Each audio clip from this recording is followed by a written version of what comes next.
Most people lose their audience in the first 10 seconds of their speech. But what if I told you those same 10 seconds could make you unforgettable? When Steve Jobs said, "Today, Apple is going to reinvent the phone," the crowd went wild. And when Indra Nui began with a story about her mother, everyone leaned in. And when you open your next presentation, you can do the same. But here is the crazy part. 90% of professionals still start with, "Good morning everyone, my name is..." Let's fix that today. By the end of this video, you will learn exactly how to open any speech like a pro, whether it is in a boardroom, a conference, or even a social gathering. And stick with me till the end because I'll share the one opening formula that even TED speakers secretly use. By the way, if you are someone who struggles to express ideas clearly in English, I've got a free masterclass that'll fix that forever. It's called the Triple E System of English Learning. Link is in the description. Check it out after this video. Don't forget to subscribe the channel if you are new here. Alright, let's jump in. Let's start with why most people fail in their opening. You walk into a meeting, you prepared your slides, you practice your lines. But the moment you say, "Good morning everyone, I'm here to present," whatever, people's eyes drop to their phones. Why? Because your audience's brain decides, is this the person worth my attention? And that happens in the first 7 seconds. And if you don't trigger curiosity, emotion, or surprise, you lose them. Let me prove it. Now imagine two openings. Speaker A says, "Hello, today I'll talk about time management." And B says, "You know what Elon Musk, Oprah Winfrey, and my 9-year-old niece have in common? They all use the same time management trick, and you will know it in 3 minutes." Who do you want to listen to? That's called attention hook. The skill that separates average presenters from leaders who own the room. Every blockbuster movie does one thing in the first 30 seconds. You know what? It creates tension plus curiosity. Think about it. The Titanic opens with a shipwreck. The Avengers starts with Thanos destroying half the universe. A Bollywood movie, Sholay, opening with a gang of dacoits on horseback attacking a moving train. You don't know what's happening, and that's why you keep watching. Your speech should do the same. And here's the formula. Start with a moment, a mystery, or a misconception. So tell them a moment. Start in the middle of a scene. "I was standing backstage with my hand shaking, about to speak to 100 people." Now, this is instantly visual. You create a moment that happened many years back. It immediately draws attention of the audience, and they also want to live the moment. By the way, I did the same when I opened my first TEDx talk. I took the audience to the time when I was still studying in a Hindi medium school. Number two, tell them about a mystery. Teach something they will learn. So like you'll say, there is one trick that made my audience laugh every single time, and I learned it from a politician. Now this is curiosity locked.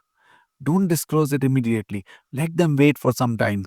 You read most of the stories or novels till the last page in anticipation of something unfolding soon or a mystery getting solved. But you need to open the lid of the pot a little bit so that your guests smell the aroma of delicious dish that you're going to serve them.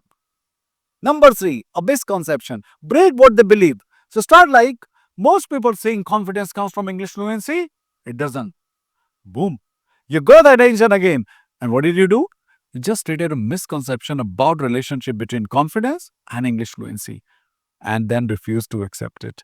And you have the attention of the audience. And the best part, you can use all these three hacks even if you're not a natural speaker. Now, before we learn how to craft your speech opening, let's fix what kills most openings. Nerves. Even the best communicators feel it. Your heartbeat rises, your palms sweat, your mind goes blank. And here is the hack that will change your game. And that's called the 3-second reset technique.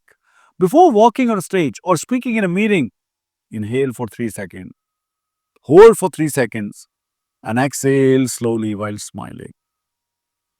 It resets your breathing rhythm and instantly makes you look composed. When your body is calm, your voice sounds confident, and confidence is the real first impression. So if you want your words to matter, start by owning your energy. Now I'm going to give you the 5 powerful ways you can open any speech. Now that you have learned the psychology, let's move to practical openings.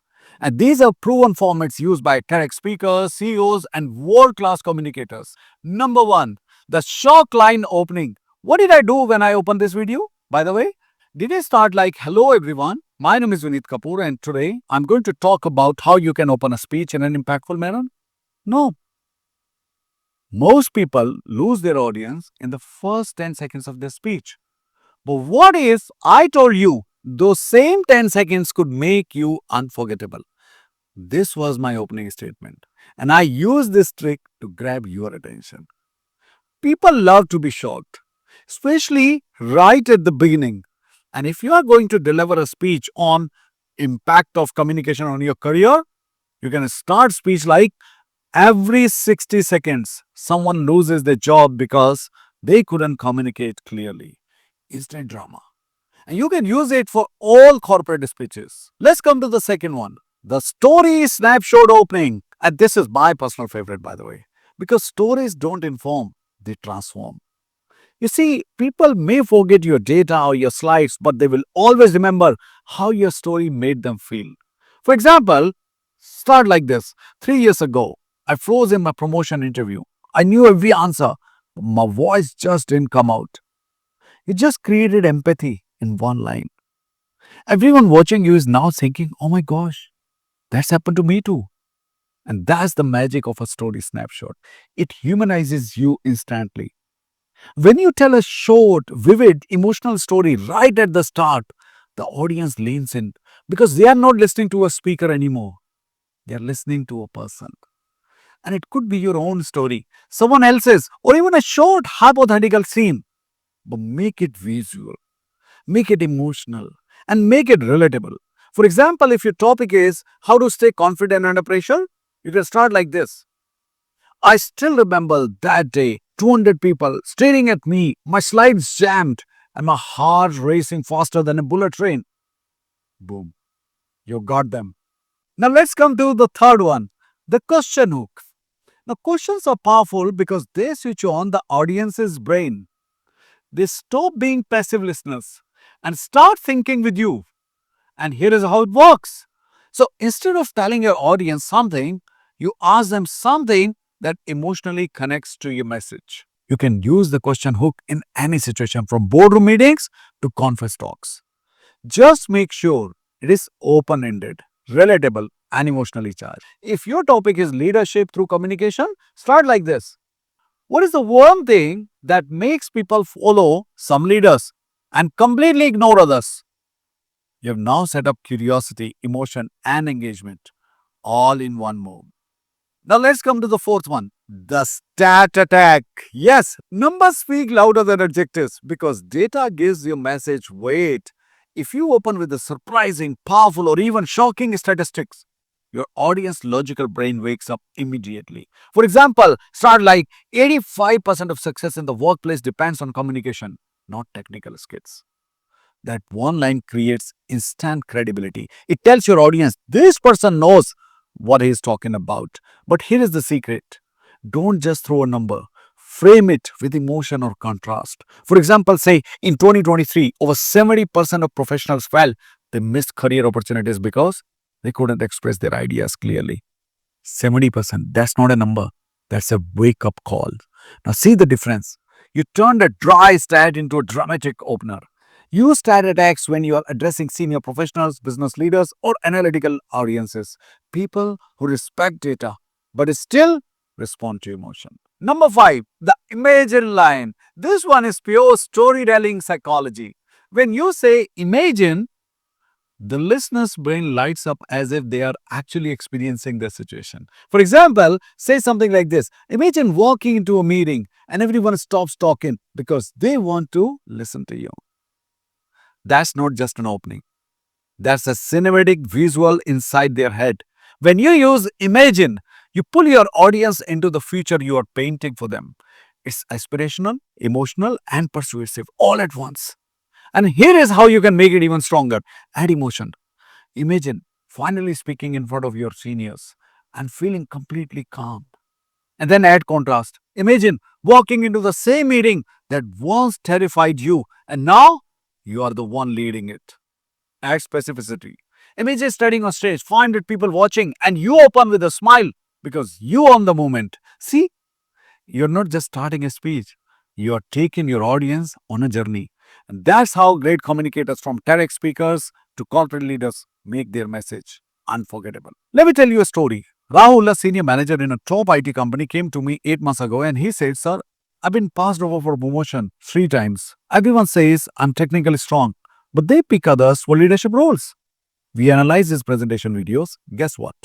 His openings were robotic. He would start something like this: "Today I'm going to present our quarterly analysis." No spark, no connection. We worked for 3 weeks just on his opening 30 seconds. He practiced storytelling, emotional hooks, and pauses.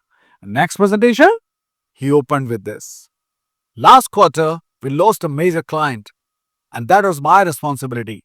But here is what we learned that helped us grow 2x." The room went silent. By the end, his boss said, "That's the best I've ever heard you." 3 months later, he got promoted. And that's the power of your first 30 seconds. It's not just about your English, it's about your energy, emotion, and entry. Alright, as promised, here is the TED style opening formula you can copy for your next talk. And this is called the 3A formula: emotion, event, and engagement. Let's break it down. The step number one is emotion. Start with a line that connects emotionally. "I remember the day I almost quit my job." Step 2, event. Describe the key moment or realization: "Because I couldn't express myself in front of my own team." Number 3, engagement. Pull the audience in. If you have ever felt that kind of frustration, this talk is for you. That's it. 3 steps. You don't need a fancy accent or vocabulary. You need clarity plus connection. And once you master this, every time you speak, people feel your message. So, let's recap how to open any speech like a pro. Number 1, hook attention with emotion or surprise. 2, use storytelling or data. 3, build curiosity early. 4, control your energy. 5, lead with purpose. Because your first 30 seconds decide whether people listen or scroll. If you have ever felt nervous, lost words, or blanked out while speaking, you don't need to learn English. You need a system to live English. That's exactly what I teach in my free Triple E Masterclass, the method trusted by thousands of professionals to transform their communication. So before you scroll away, click the link in the description. Register for the masterclass and let's make your next speech your breakthrough moment. Because in 2026, your voice is your superpower. Don't forget to subscribe the channel. And if you like the video, please do share it. See you in the next one.